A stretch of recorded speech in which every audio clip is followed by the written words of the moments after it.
Enzo Recto, kalaban ang katiwalian at kasinungalingan, kakampi sa katotohanan at kabutihan. Itinanggi ni Senator Mark Villar ang anumang kaugnayan niya sa pagdami ng joint venture agreements ng Prime Water Infrastructure Corporation noong siya ay kalihim pa ng Department of Public Works and Highways. Ayon kay Villar, wala siyang direkta o didirektang pagmamay-ari o kontrol sa Prime Water at hindi siya nakikialam sa anumang transaksyon nito. Ibinunyag kamakailan ng Malacanang na dumami ang joint venture deals ng Prime Water sa mga local water districts noong 2019, ang panahong nasa ilalim ng DPWH ang Local Water Utilities Administration o LUA. Ayon kay LUA Administrator Jose Moises Alonga, may posibleng conflict of interest at irregularidad sa mga kasunduang ito. Sa ngayon, tinatayang nasa 74 na local water districts na ang may kasunduan sa Prime Water at karamihan sa kanila ay humiling na i-terminate ang kontrata. Kung unahin na po natin kasi itinanggi na po ni Senator Mark Villar na may kinalaman siya dito sa joint venture deal ng Prime Water sa mga local water districts noong DPWH Secretary pa siya. Ano po yung opinion nyo dito? So far, sa amin kasi, wala naman kaming information kung ano talaga yung nangyari. Kung paano nakakuha ng kontrata ang Prime Water. Basta ang alam lang natin is talagang naging agresibo sila at nilapitan nila lahat halos yung mga yung mga water utilities, mga water district. At marami silang ipinangako, tulad na nangyari sa Subic. Okay naman yung memorandum of agreement na pinirmahan nila. Ang problema lang, hindi tinupad ng Prime Water kung ano yung nakalagay sa memorandum of agreement. Kumbaga, halos sa lahat ng lugar na kung saan sila yung may hawak ng serbisyo ng tubig, parang nabudol nila yung mga water district at hindi sila tumupad kung ano yung nakasaad sa kontrata. Okay, budol po yung term na ginamit po ninyo, Kong. Pero ano po yung magiging saklaw sa kabuuan ng gagawin yung investigasyon? Siyempre, pag-uusapan doon kung paano, kung ano nangyari, bakit hindi sila tumupad sa usapan, ano yung nangyari sa investigation ng LUA, at ano yung po pwedeng gawin ng Prime Water para hindi na ito maulit-ulit sapagkat laki ng kanilang responsibilidad at malaki ang kanilang pananagutan sa mga mamamayan dahil sobrang dami ang naapektuhan dahil sa kanilang bulok na serbisyo. Opo, dahil binabanggit nyo po yung napakaraming problemadong serbisyo nitong Prime Water, maaari po ba itong mauwi sa kanselasyon ng kanilang prangkisa kung sakali?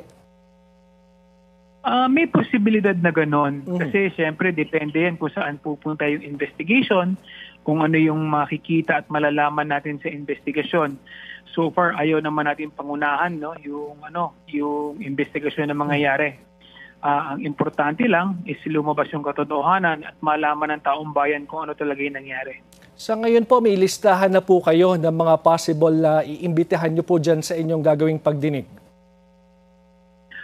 So far kasi almost 40 na congressman na yung nag-signify na gusto nilang maging co-author ng ating inilabas na House Resolution.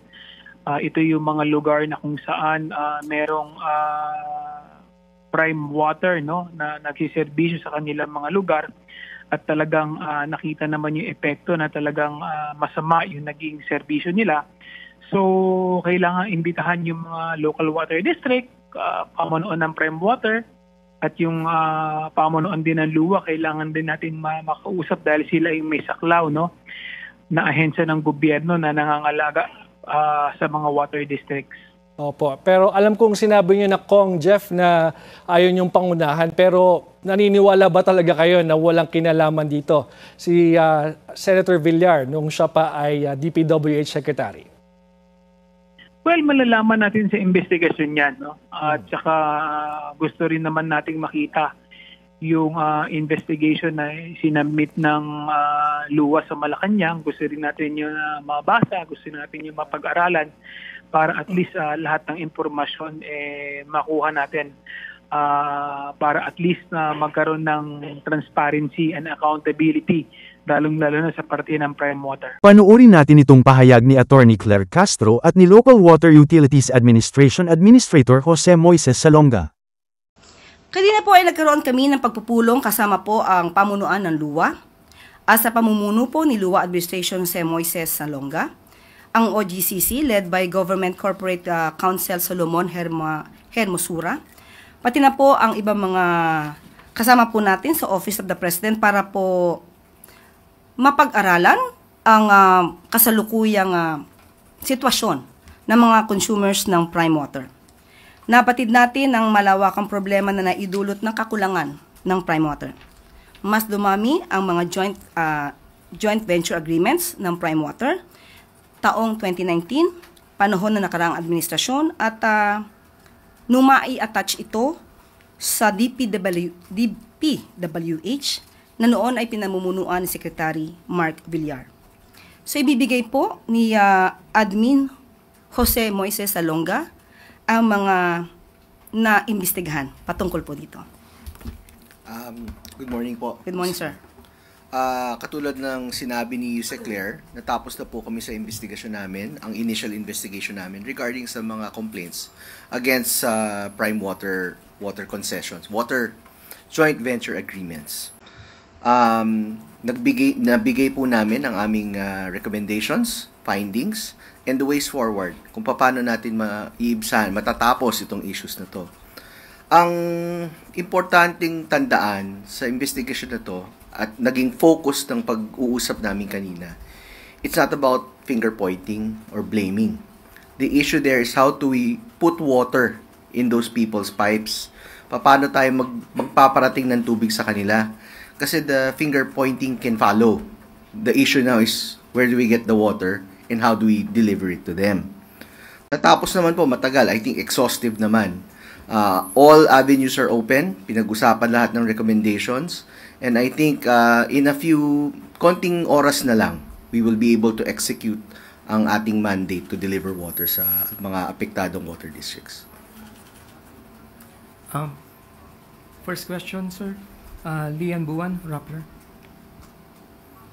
Good afternoon, sir. Sir, pwedeng pa-expound lang yung sinabi ni Yusek na attached to the DPWH, ano po yung attachment? And my actual question was, kasama ba sa scope of investigation, how these JVAs came about? Because many of them are unsolicited.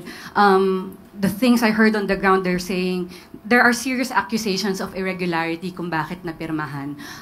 Nagkaroon po ba yun ng contract review? Bakit hindi na-flag kaagad? Seeing that successive audit reports flag disadvantageous clauses. We have also provided historical context on how these joint ventures came to be, no, including those things na yung possible issues on our board of directors. No, those things nalagay namin, and we have made it known to the people who were making. Kasi technically yung appointments niyan, meron pang nagre-review previously pa, before our time. So paano nakalusot yun regarding possible issues, kung paano na pamunuan to, kailan ba dumami, nabigay namin. And there's been a report. The report actually mentions something about that. As with your comment na there are irregularities on the ground, that has also been addressed in the report, and the people concerned have been put on notice that this should be considered and most likely reformed and corrected within the next few days once we act. Sir, yung DPWH lang paki-expound.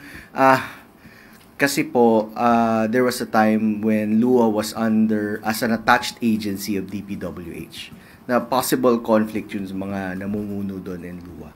So let us just expound it when the time comes. Thank you. Okay, one last question. Sir, you said you want to focus on the ways forward, Yes. how you get. Kasama po ba dito sa pag-terminate na ng mga Prime Water JVAs? I understand, mahabang proseso to, may arbitration. Will you terminate or iko-compel niyo yung Prime Water na mag-provide? Kasama yan sa strategies namin. Termination, compulsion, will not put water there. We're here to act first. Finger point later. Yun ang gagawin namin. Thank you, Lian. Ma'am Claire. Tristan Odalo, News Watch.